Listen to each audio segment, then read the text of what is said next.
Senyor Escudero, sila ho yung mga taong pinapiyansahan nyo sa akin. Ikaw ba? Ano bang pangalan mo?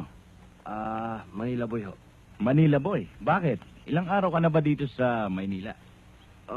Matagal na ho, mga 5 araw na ho kami rito. 5 araw. Manila Boy, ha? Ang attire. Manila Boy. Ang lakas din ng apog mo, ha? Sige, upo kayo. Ikaw naman, ano pangalan mo? Ako po, Oh, tawagin na lang po akong Buboy. Buboy na lang po.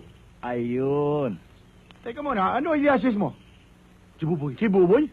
Isang Manila Boy kuno, isang si Buboy, baka malakas kang sumibog. Paupuin mo sila. Oo. Paupuin mo. Okay. Okay to.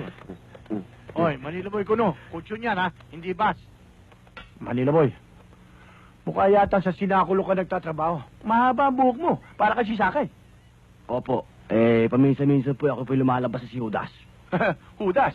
Sir, Senyor Escudero, baka mahudas tayo rito.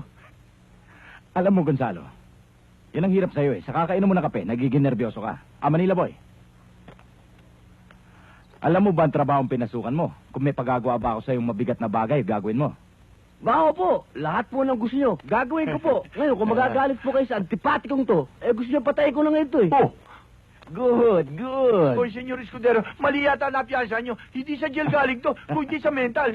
Gonzalo, mukhang ngayon lang ako tumama. Baka namang namamali kayo.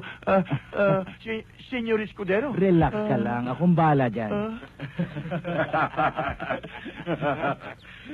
Gonzalo, bukas na bukas din trabahuin mo si Alvarez. Puntahan mo siya. Itanong mo sa kanya kung payag siya sa inaalok natin. Kung hindi mo pumayag. Eto naman si Gonzalo, yung ba naman itinatanong mo pa sa akin? Bahala na kayo doon. Okay na. Paano itong dalawang ito? Aba, di isama ninyo para masubukan kung hanggang saan ang tibay ng kanilang dibdib. Wow, parang robot, ha? At, tuloy bisa ninyo. Ako, total, ikaw nagpiyansa sa dalawang ito. Bisam na silang dalawa. Baka mamaya magkamali ako ng bilhin ng damit. Mapatay pa ako ng antipati kong ito.